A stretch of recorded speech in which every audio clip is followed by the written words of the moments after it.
And good morning, everybody. Welcome to FSU Coach Live. My name is Tim Baghurst, and I'm joined with a special guest this morning, Al Light from Cirque du Soleil. Al, thanks so much for joining me. I've been looking forward to this conversation for a while.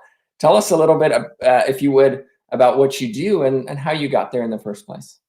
Sure. Well, thank you for having me. It is, I have been with Cirque du Soleil now. Well, it'll be 10 years this October as a coach. And I was never a performer with Cirque du Soleil, although I was a circus performer before I got here.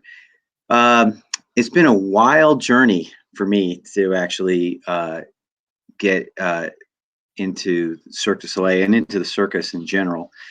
I didn't start off planning on being into this. It was sort of as opportunities came about, I just took advantage of those. So I actually started at Florida State University in the circus program. I didn't know that. Yeah, and got my both my degrees actually from Florida State. So I started off, and that's a great program at Florida State. Teaches you a lot of basics and you get some good foundational skills. And as I left, graduated, I ended up in Reno, and that's where I'll give you the nutshell version. I got mentored by another circus professional. He was a world record holding flying trapeze artist, and he needed a catcher. So that's how I got introduced to the professional world of circus and started doing a lot of gigs and things like that. Then I ended up was going to take a contract with Ringling Brothers, and they had some financial woes, and my contract kind of got canceled before I really got to start there. So I ended up going back to graduate school at Florida State, and I got a master's in sport management.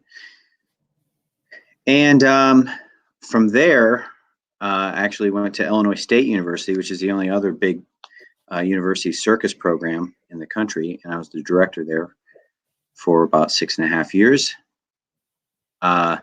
Cirque had approached me to be a coach for a show called Mystère, and I flew out to Las Vegas. Didn't get the job, but they said, "Listen, you're on our short list. The next one that comes up, I think, So I said, "Okay."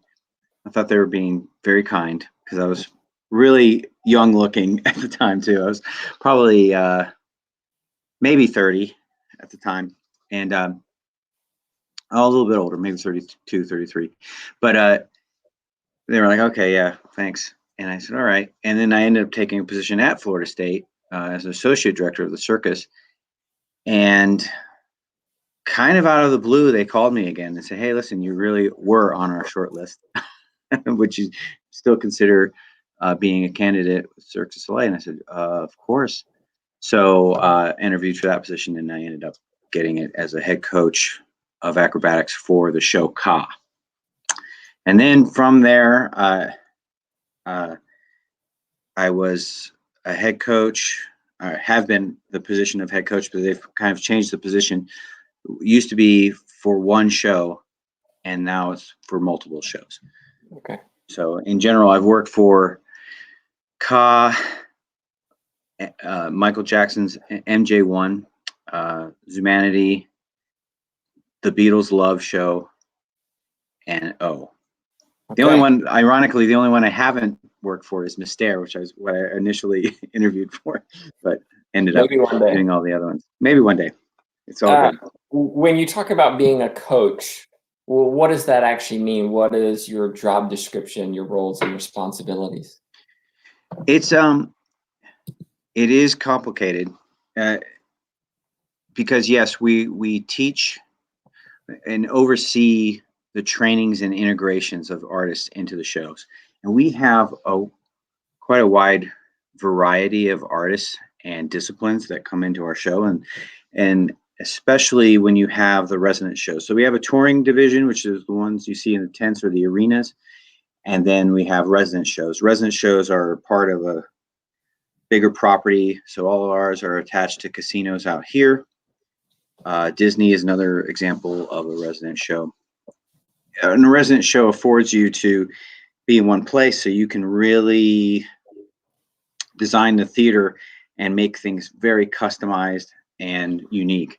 And that's the case in both in all our theaters out here, but really in O and Ka spring to mind because they are very dynamic work environments. So you get a real specific profile of artist that you want, and then you have to sort of train skills that really are only viable, or they're only the skills are very specific to the theater. So we come up with a lot of protocols and a lot of ways to integrate people, and then that's the coaching part of it. But then there's protocols and safety. Then there's workload management. So we make sure we have we don't have an off season in contrary to a sports scenario. You have you want to condition your athletes in periodization, right? So you want to, let's say the postseason is where you want them to peak physically. Right. You can program them, and they're going to be in top shape when they for the regionals or whatever you're going for.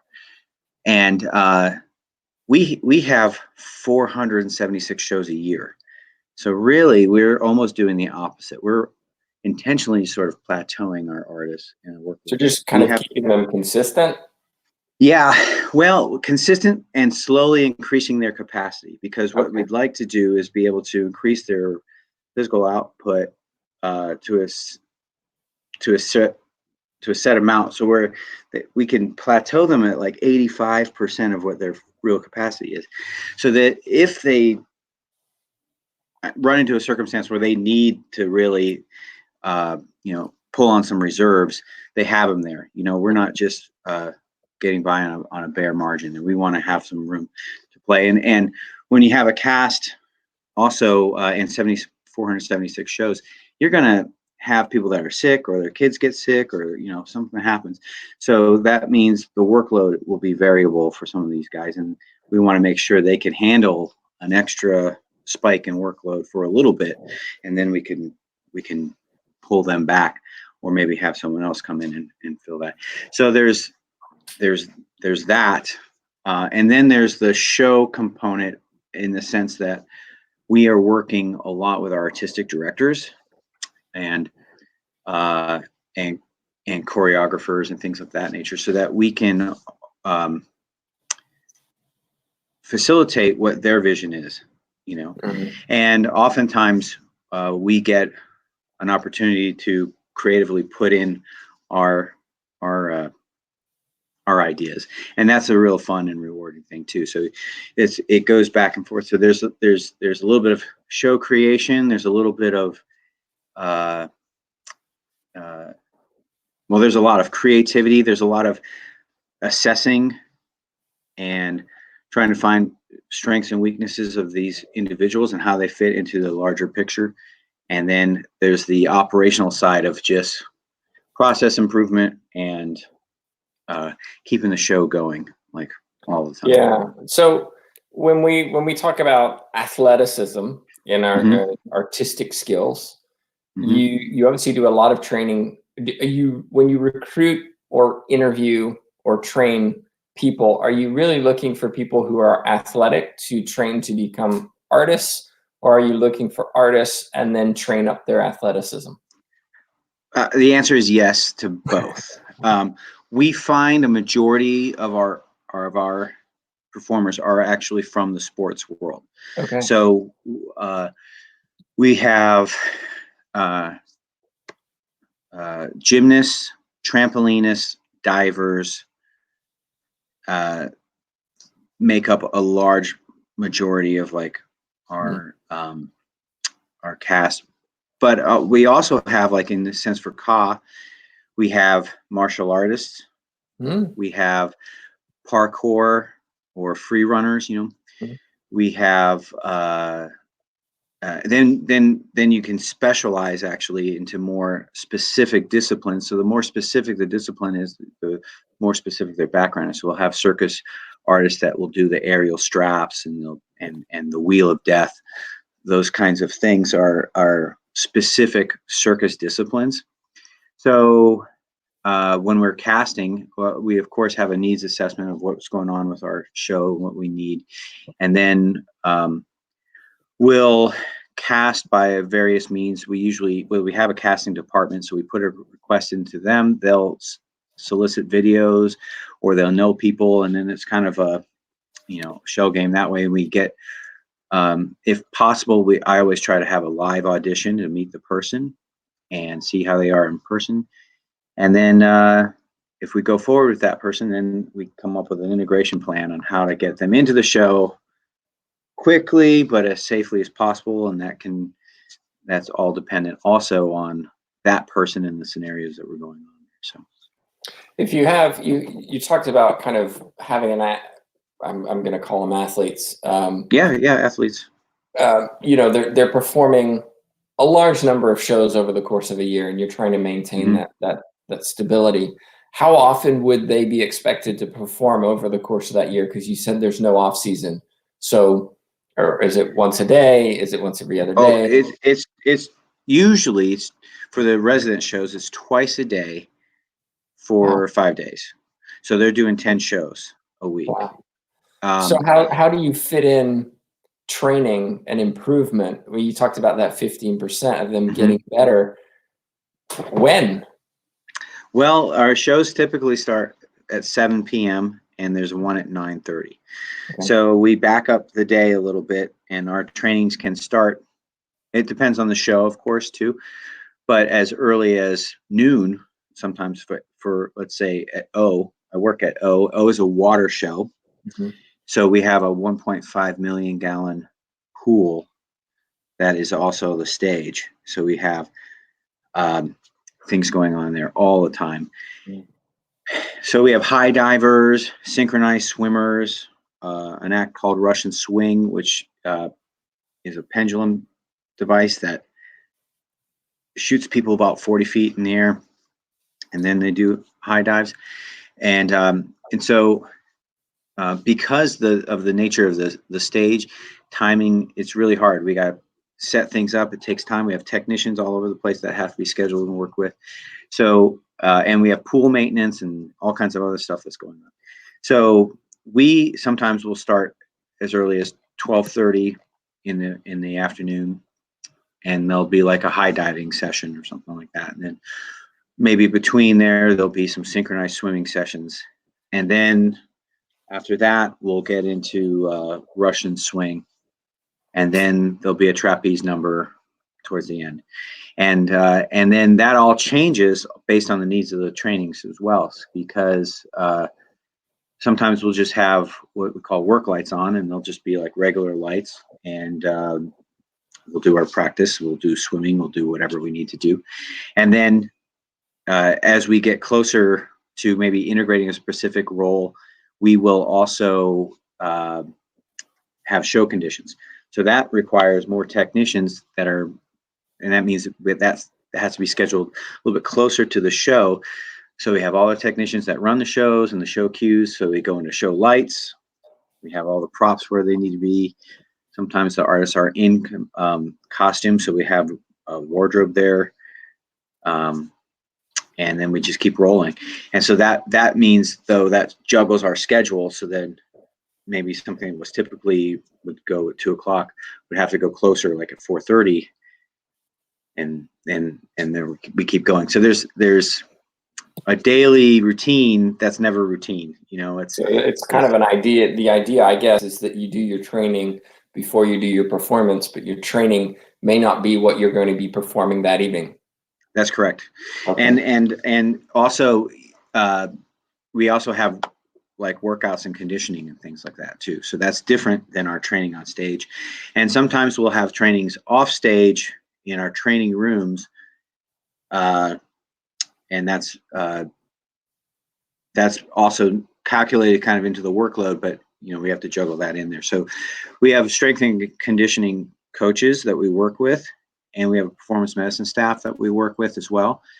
So we coordinate all of that to make sure that artists' needs are getting met, and we're putting out what we can, the best that we can. Now, oh, and by the way, if you're watching and have a question for Al, do post it in your chat box, and we'll get it to him. But when we talk about a professional athlete, they'll typically come to a club or a team, sign a 3-year contract or 5-year contract, 1-year contract. How does it work for performers? Is that the kind of the same thing, or is it a fluid situation? How does it work? It's pretty close to the same thing. We have temporary and annual contracts, and Okay. so say someone goes out, they're going to be out for a little bit. They pulled a muscle. They're going to have a knee surgery or something like that. They could be out for a while. We would get a temporary artist that we could integrate in, and then so that their contract could be 6 months, 6 or 9 months, whatever, based on the needs. And then we also have on calls. So we'll have people that are trained up but aren't in the show all the time, and they're sort of like a substitute that we can pull in and then we have our regular contracted people, and those are typically a year contract. Okay. So what happens then if, let's say I'm a performer, I've signed a year contract, 2 weeks into my contract, I, break an ankle and I'm out for several months.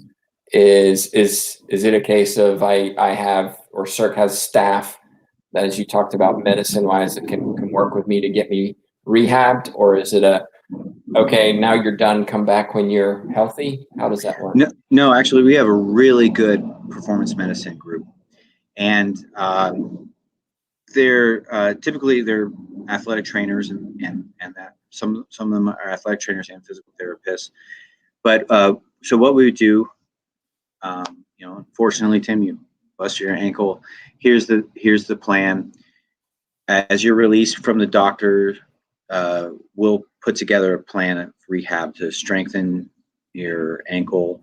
And then what I do as a head coach now is say you're going to be one of our high divers. I actually have an artist coach who's a performer and a coach in charge of high diving. That's his actual specialty. So as a head coach, I would coordinate with him, coordinate with our head of performance medicine for our show. And then we would bring in also our strength and conditioning person. And we'd say, okay, well, Tim, performance medicine is going to work with you on lower extremity things to get your flexibility back, to get your strength and stability back in your ankle. But while you're doing that, you still have your upper body. That's fine. So we're going to put you on an upper extremity strength and conditioning program with our strength coach here. And then we'll monitor your progress. And let's say it's going to take you 4 weeks to get back. And then we're going to give ourselves a 2-week window to reintroduce you into the show. So then what we'll do then is we'll start scheduling trainings so that you'll get back into the show. And there's levels of performance in the show as well. So there's things called cues, which are any kind of pass on the stage. Sometimes you're a supporting role and you're just a background image as something else is going on.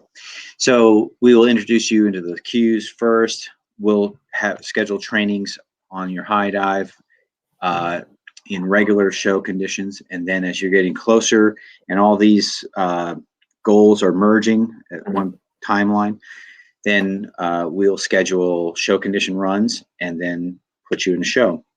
So it's a very systematic, sorry to interrupt, it's a very systematic way of kind of dealing with the rehab, as opposed to kind of alienated that person because they're no longer relevant. And I'm the reason I'm addressing this is because not a lot, but sometimes in sports teams that can happen, right? Injury, not important to me. We've got 3 deep. I'm just pulling the next person in. It sounds like you have a very systematic way of ensuring that person stays part of the team. Yeah, and actually that is essential. We have video sessions. We also have we encourage them to come in and watch trainings and stuff like that too, because a lot of the camaraderie. We're in performance, so this is where we are differing a little bit from athleticism or sports, in the sense that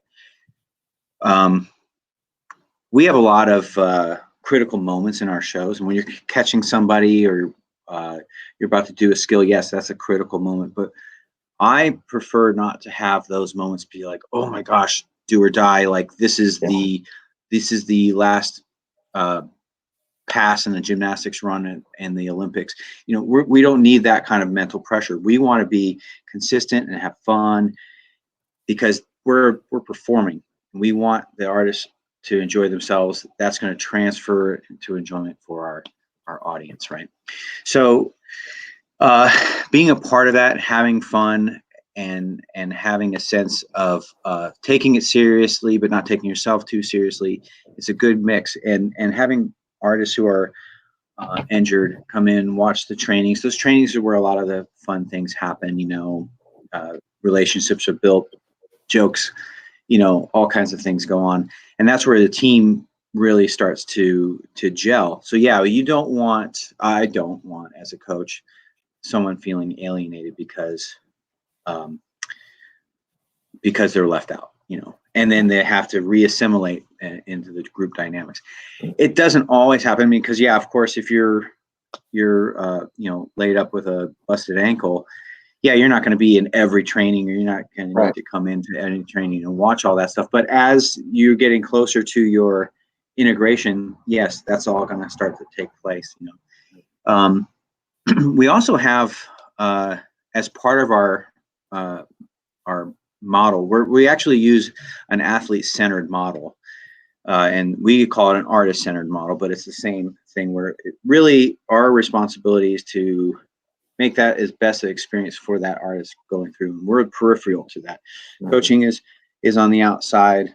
Performance medicine, artistic direction, we're all there to support this artist as they go through the processes of getting into the Cirque. And so part of that, actually, also we have sports psychology and nutritionists and stuff. Those are other resources too, where if they find themselves, if you're lacking confidence and you think you're going to re-injure your ankle for whatever reason, we can talk about that, and we can set things up. You and I as coach artists can talk about it, but then if there's something that's probably going beyond my scope of what I can handle, I identify that, and then I pull in a specialist for that. So we have a lot of resources, actually, and that's been really, really good. And it's been a great learning experience for me, actually, as a head coach, because as I came from smaller programs, and I have a little bit more of a traditional circus background, you kind of get used to doing everything,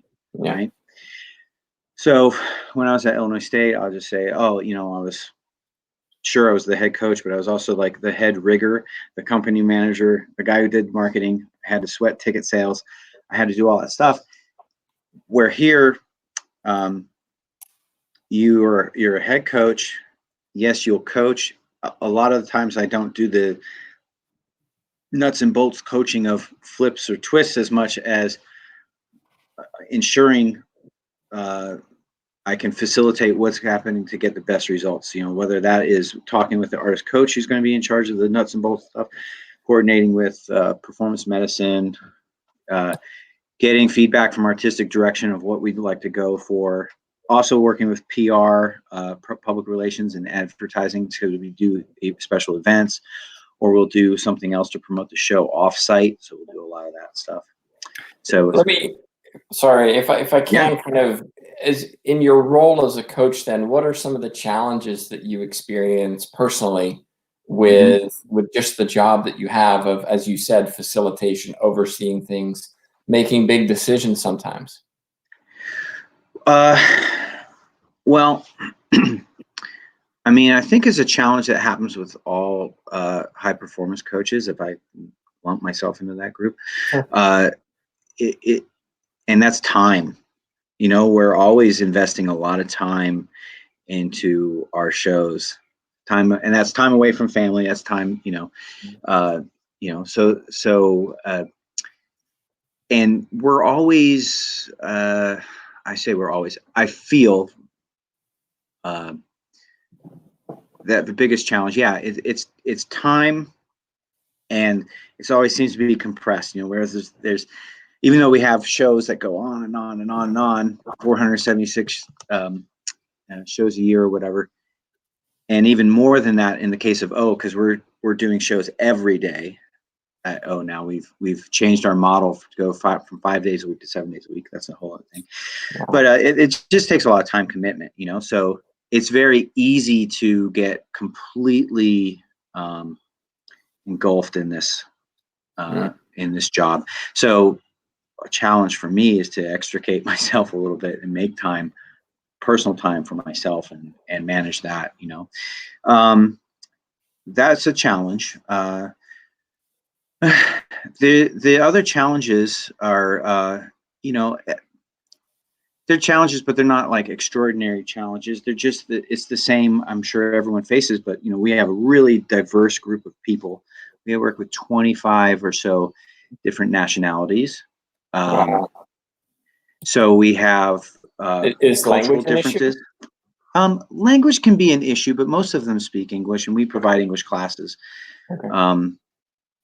Sometimes it's funny because language can be an issue in the sense of humor or not getting a joke or sarcasm. Yeah, exactly. So you become pretty aware of those things when you speak to somebody because or sarcasm that doesn't quite translate, like oh yeah, I can come up with a couple examples of where people came up short on a trick or something like that, and I was like, well, come on, man, that was, you got to keep this job or something like that. And they were like, oh my God, I'm going to lose my job. And like, no, I was kidding, and you don't, when sometimes English is not just their second language, but their third or fourth language, because we have some really diverse group of people from all over the place. And so, you have to be pretty mindful of that, or really it's sometimes as an artist to an artist that there's a miscommunication there. So that's been a challenge, but it's something I actually really enjoyed, is to sort of understand communication to the sense that we can, even though we don't always speak each other's languages, we can make sure we're all communicating on the same level, because if you have a miscommunication at 30 feet, that could be pretty bad, and so that's pretty much that's another level of communication too, because then there's the nonverbal communication that really happens between teammates, flyers and catchers,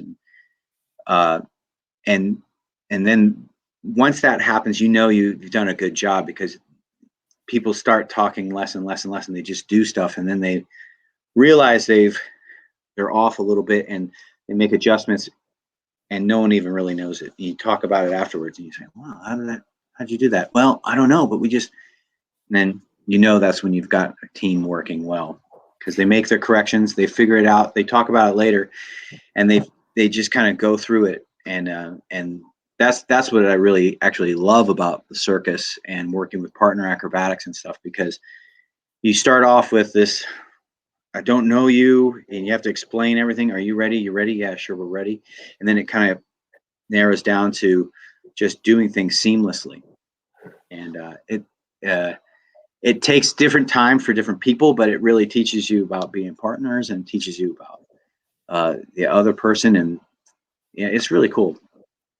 You mentioned, and I want to be sensitive of your time, so we'll wrap it up here soon. But you mentioned time being a big issue for you, and kind of juggling the family with the job, and you're in a position where your job doesn't have an off season; it goes week after week after week. What are some of the strategies you've used to mitigate stress and ensure that you do have time for your family? Or do you? I'm still working on those mitigating stress part, but yeah, let's see.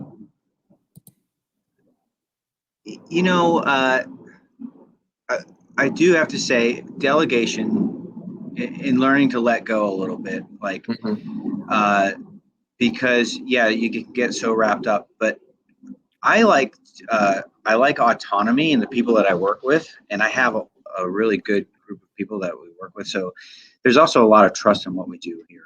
And once you build that trust, you can trust people to do stuff, and you can allow them to go out and do things on their own. And if they make a mistake or something like that, well, we just talk about it and we figure that out, and we go on and process, improve that process moving forward. So it's not really.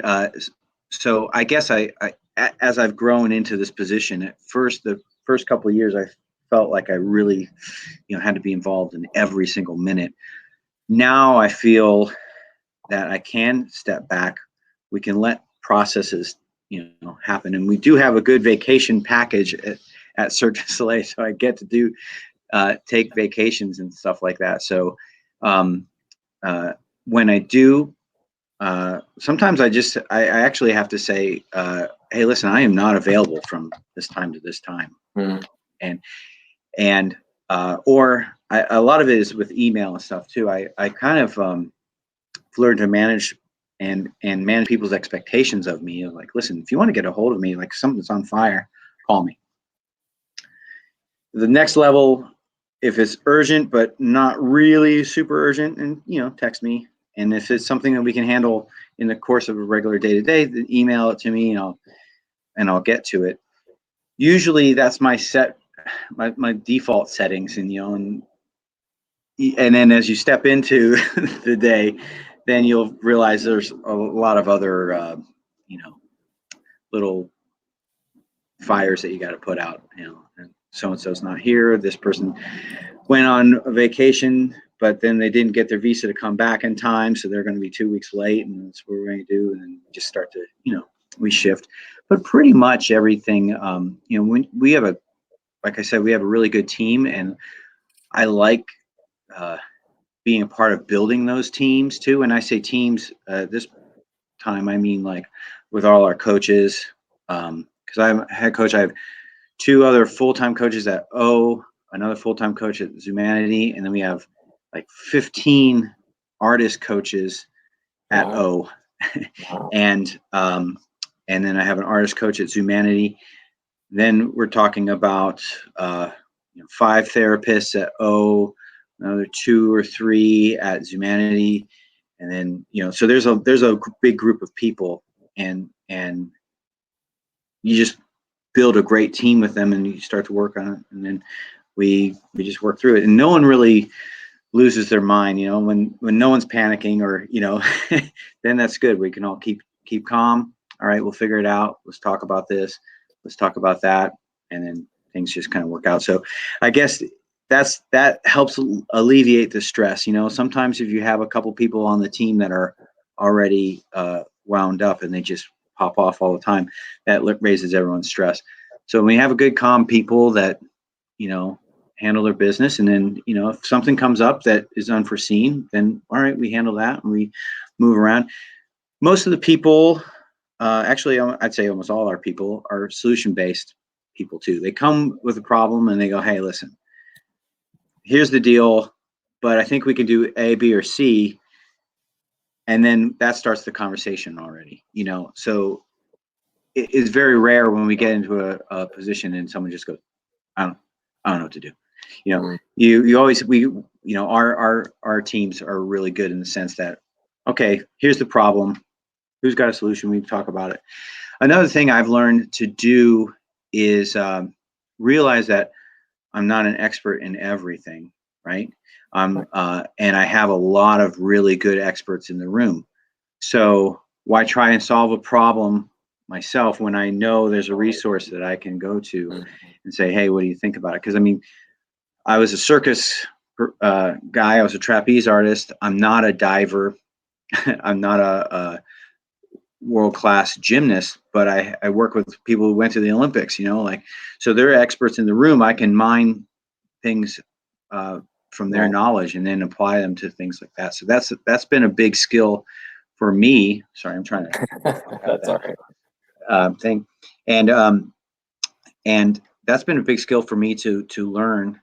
And it's a really nice universal skill, actually, because you realize that you have all these resources at your disposal. So sometimes I'm not the one that has to solve the problem. I have to find the guy who can solve that problem, or answer that question. And that's been a good skill for me to develop. And it's also, it's how we work at Cirque, because we have fire experts, who grows up being a fire expert? No one. But so you talk to your fire expert, and then with them, you design the plan on how to integrate the next guy who's going to be setting himself on fire for 3 minutes, because that's what we do at O. And that comes with a lot of procedures and a lot of protocols and a lot of steps that can't be missed. So you really have to pay attention and question, in a sense that you're not overlooking anything, and also not in a threatening nature. I know you know what you're talking about, but have you thought about this? Okay, great. And then we work through that kind of thing. So all of that combined kind of lowers your stress in what could be on the surface really, really high stress job. Well, I mean, there's a reason we're talking to people such as yourselves, because we don't know everything, and we can learn from different areas and different avenues. And so I really appreciate you taking the time. If somebody does have a question, they want to reach out to you, what's the best way for them to do that? Have them shoot me an email at al.light@cirquedusoleil.com. And yeah, that'd be cool. And yeah, shoot me an email, come out and see a show, and we'll talk. Well, Al, thank you so much for joining me today and for sharing your knowledge. Just a reminder, if you're watching tomorrow, we have Jennifer Hyde coming up. She's the head coach of women's tennis at Florida State. I'm looking forward to that one. And quite a group next week. Donnie Jones is the head coach of men's basketball at Stetson. He'll be joining us Monday. On Tuesday, professional Nashville Predators athlete Rocco Grimaldi will be joining us. And then Jay Hernandez, assistant coach for the Charlotte Hornets, on Wednesday. Cheryl Kirk will be joining us from USA Racquetball to talk about her job as the national team leader. And we round out the day on Friday with Sergio. I'm going to mess up his name. We'll just say Sergio until I find out how to pronounce his name. Assistant coach for the Toronto Raptors and also the head coach for the Spanish national team. My thanks again, Al. I really appreciate you joining me today. All right. Thank you for having me. It's been great.